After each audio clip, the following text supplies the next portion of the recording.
সে সৎভাবেই ভালোবেসেছে, যার কারণে সে পালিয়ে যায়নি। সে চাইলেই মীরাকে নিয়ে পালিয়ে যেতে পারত, কিন্তু সে এটা করেনি। আর এরপরই আমরা দেখতে পাই কৃষ্ণা নিজেকে ভার্গবের কাছে ভালো সাজানোর জন্য অনেক কিছুই বলতে থাকে। ঠিক তখনই রামানা আর ইয়াশোদা সেখানে চলে আসে। কৃষ্ণা তখন রামানা আর ইয়াশোদাকে দেখে বলে, পালিয়েই যখন গিয়েছিলে আবার ফিরে কেন আসলে? তখনই আমরা ফ্ল্যাশব্যাক দেখতে পাই। রামানা আর ইয়াশোদা যখন বাসে উঠতে যাচ্ছিল তখন ইয়াশোদা বলে যে অনেক হয়েছে, আর না, আমি আমার পরিবারের লোককে কষ্ট দিতে পারবো না, আমি তোমার সাথে যেতে পারবো না। আমি শুধু এসেছিলাম পালানোর এক্সপেরিয়েন্সটা কেমন সেটা দেখার জন্য। দেখা শেষ, এখন আমি বাড়ি চলে যাব।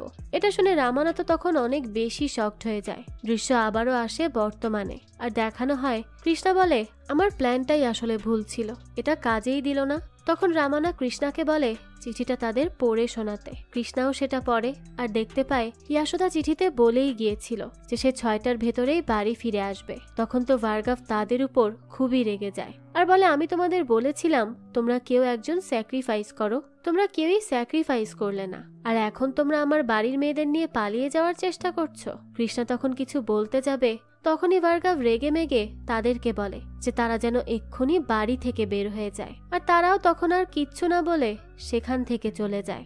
এরপরই আমরা দেখতে পাই হঠাৎই ইয়াশোদাকে কেউ একজন কল করে। ইয়াশোদা তখন কৃষ্ণার কাছে যায় এবং কৃষ্ণাকে নিয়ে দিলীপ নামের একজন লোকের কাছে আসে আর তাকে বলে, তুমি দিলীপের লোকদেরকে এক্ষুনি মারো। যে কথা শুনে কৃষ্ণা একটু সন্দেহ প্রকাশ করে আর ইয়াশোদাকে জিজ্ঞেস করে, এই লোকগুলোকে আর আমি কেনই বা এদেরকে মারবো? দিলীপ তখন ইয়াশোদাকে অনেক অপমান করতে থাকে আর জিজ্ঞেস করে, এই ছেলেকে তোমার সঙ্গে এর কিসের সম্পর্ক, আর তুমি একে কোথা থেকেই বা ধরে নিয়ে এসেছো? তখনই ইয়াশোদাকে এত অপমান করছে দেখে কৃষ্ণা অনেক রেগে যায়। ঠিক তখনই ইয়াশোদা বলে ওঠে, এটা আমার ছেলে। এই কথা শুনে তো কৃষ্ণা এবার আবেগপ্রবণ হয়ে পড়ে আর ইয়াশোদার কথা অনুযায়ী দিলীপ এবং তার লোকেদেরকে আচ্ছা মতো মারতে শুরু করে। কিন্তু ইয়াশোদা এর পরও তাকে বলে না যে দিলীপ আসলে কে এবং সে কেন দিলীপকে মারতে বলেছে। এরপরই সে সেখান থেকে চলে যাওয়ার পরও আমরা দেখতে পাই কৃষ্ণা ইয়াশোদার ছেলের স্বীকৃতি পাওয়ায় অনেক আবেগী হয়ে পড়েছে, কারণ সে তো ছোট থেকে মায়ের আদর পায়নি। আর ঠিক তখনই সে সিদ্ধান্ত নেয় সে মীরাকে ছেড়ে দিবে, তার ভালোবাসাকে ত্যাগ করবে। আর সেই কথা ভার্গবকেও গিয়ে জানিয়ে দেয়।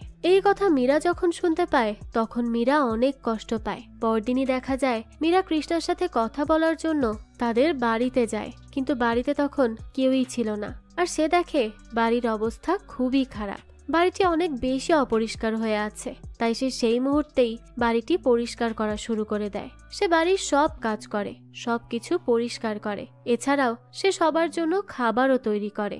এই সময় রামানা হাসপাতালে ছিল। হাসপাতাল থেকে বাড়ি ফিরে এসেই সে মীরাকে দেখতে পায়। আসলে রামানা তখন কয়েকদিন ধরেই অনেকটা জ্বরে ভুগছিল। সেই সময় এখানে মীরা রামানার যত্ন নিতে শুরু করে, ঠিক যেমন করে একজন মেয়ে তার বাবার যত্ন নেয় সেইভাবে। এসব দেখে তো রামানা অনেক বেশি আবেগপ্রবণ হয়ে পড়ে আর ভাবে তার একটা মেয়ে থাকলেও হয়তো তার এরকম করেই যত্ন করত। সে এসব কথা ভেবে আবেগে কান্নাই করে দেয়। আর এরপর রামানা ও মীরাকে সেখানে তার সামনে বসিয়ে খাইয়ে দেয়। মীরা তো সেখান থেকে বাসায় ফিরে তার মায়ের কাছে অনেক কান্না করে, কারণ সে কৃষ্ণাকে বুঝতে পারেনি আর কৃষ্ণাও বোঝেনি। এরপরই আমরা দেখতে পাই রামানা পরের দিন ইয়াশোদাকে তার সাথে দেখা করতে ডাকে এবং তাকে বলে, আমরা যদি নিজেদের খুশির জন্য বিয়ে করি তাহলে সুখী হব কিনা নিশ্চিত জানি না, কিন্তু কৃষ্ণা ও মীরা যদি নিজের খুশিতে বিয়ে করে তাহলে তারা নিশ্চিত সুখী হবে। তাদের জন্য আমাদেরকে নিজেদের ভালোবাসা ত্যাগ করতেই হবে। এই কথা বলেই রামানা সেখান থেকে চলে যায় এবং সে ভার্গবকেও এই বিষয়টি জানিয়ে দেয়। অন্যদিকে ইয়াশোদাও এই কারণে অনেক বেশি কষ্ট পায়। রামানা আর কৃষ্ণা দুজনেই অজান্তে নিজেদের ভালোবাসা ত্যাগ করতে রাজি হয়ে গিয়েছিল। এটা দেখে এবার ভার্গব এই সিচুয়েশনের সুযোগ নেয় আর সে রামানা আর কৃষ্ণার উপর প্রতিশোধ নেওয়ার জন্য মীরা আর ইয়াশোদার বিয়ে অন্য কারোর সাথে ঠিক করে ফেলে। কিন্তু যখন রামানা আর কৃষ্ণা এই ব্যাপারটা জানতে পারে তখন তো তারা কিছুই করতে পারে না।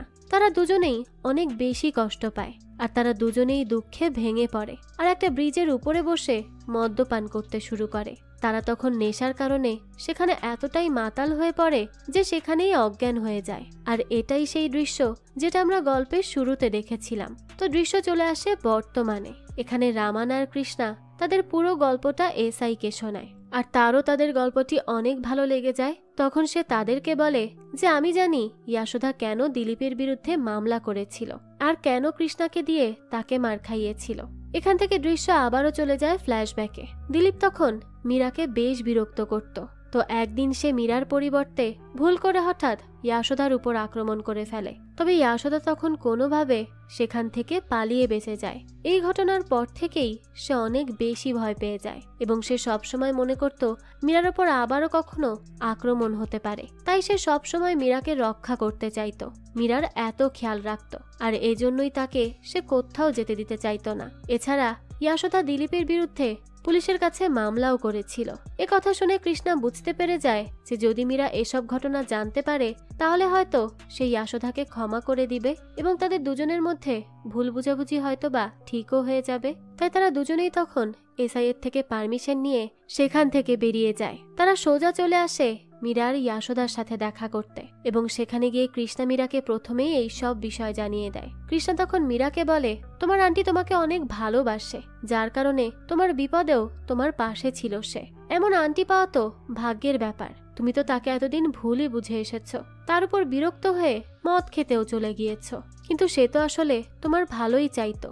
তার জায়গায় অন্য আন্টিরা হলে তো তোমাকে বিপদে ফেলে ঠিকই চলে যেত।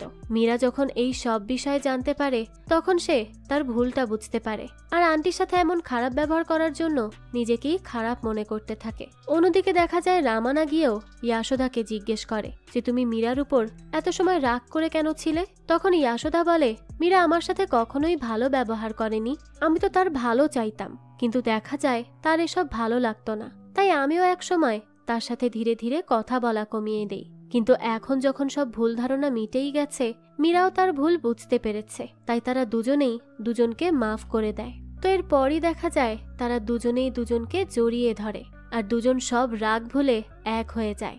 আসলে তারা দুজনেই দুজনকে অনেক ভালোবাসতো, কিন্তু প্রকাশ করতো না আর কি। যাক, তো এরপরই দেখা যায় তারা সবাই এক হয়ে যায়। তবে ভার্গব যখন এই বিষয়টা জানতে পারে তখন তো সে অনেকটা অবাক হয়ে যায় আর কোনোভাবে মানতেও চায় না। কিন্তু সে যেহেতু ওয়াদা করেছিল তাই তাকে বাধ্য হয়ে মানতেই হয় তাদের সম্পর্ক। সে আর কিছুই করতে পারে না। এরপরই দেখা যায় ভার্গব কৃষ্ণাকে মীরার সাথে এবং রামানাকে ইয়াশোদার সাথে বিয়ে দিয়ে দেয়। তারা সবাই তো অনেক খুশি থাকে। তাদের খুশি থাকতে দেখে ভার্গব এখন তার প্রতিশোধ নেয়ার কথা ভুলে যায় আর তাদের সাথে হাসি খুশি ভাবেই থাকে। আর এই হ্যাপি মোমেন্টের সাথে এই গল্পটাও এখানেই শেষ হয়ে যায়। আসলে সামান্য ভুল বোঝাবুঝি মানুষের জীবনে কত বড় সমস্যা বয়ে আনতে পারে, এই গল্পটা তারই প্রমাণ। তাই একটু সময় করে আপনজনকে ভুল না বুঝে একে অপরের সাথে কথা বলে নিলেই সবকিছুরই সমাধান হয়ে যায়। তাই সবারই উচিত নিজেদের মনের মধ্যে কথা চেপে না রেখে নিজেদের খারাপ লাগা ভালো লাগাগুলো আপনজনদের সাথে শেয়ার করা। তাহলে আর ভুল বুঝাবুঝিও হবে না আর নিজেদের সম্পর্কটাও আজীবন সুন্দর থাকবে। যাক, এই তো ছিল আজকের গল্প। এই গল্পটা আপনাদের কাছে কেমন লেগেছে সেটা অবশ্যই আমাদেরকে কমেন্ট করে জানাবেন। যদি এতটুকুও ভালো লেগে থাকে তাহলে একটি লাইক দিয়ে যাবেন। আর হ্যাঁ, আমাদের এই চ্যানেলে কিন্তু প্রতিনিয়তই নতুন নতুন ভিডিও আপলোড করা হয়। সেই সব ভিডিওর আপডেট পেতে আমাদের চ্যানেলটিকে সাবস্ক্রাইব করে বেল আইকনে অল দিয়ে রাখতে কিন্তু ভুলবেন না। আর একটা কথা, আপনার আমার মতো মুভি লাভারদের জন্য আমরা নিয়ে এসেছি সুলভ মূল্যে নেটফ্লিক্সের সাবস্ক্রিপশন, যেটি পেয়ে যাবেন আমাদের ফেসবুক পেজ এইচবি শপে। পেজের লিংক ডিসক্রিপশন বক্সেই দেয়া আছে। আজকে তাহলে এই পর্যন্তই। আবারও হাজির হব নতুন কোনো ভিডিও নিয়ে। সেই পর্যন্ত সবাই ভালো থাকবেন আর আমাদের চ্যানেলের সাথেই থাকবেন। ধন্যবাদ।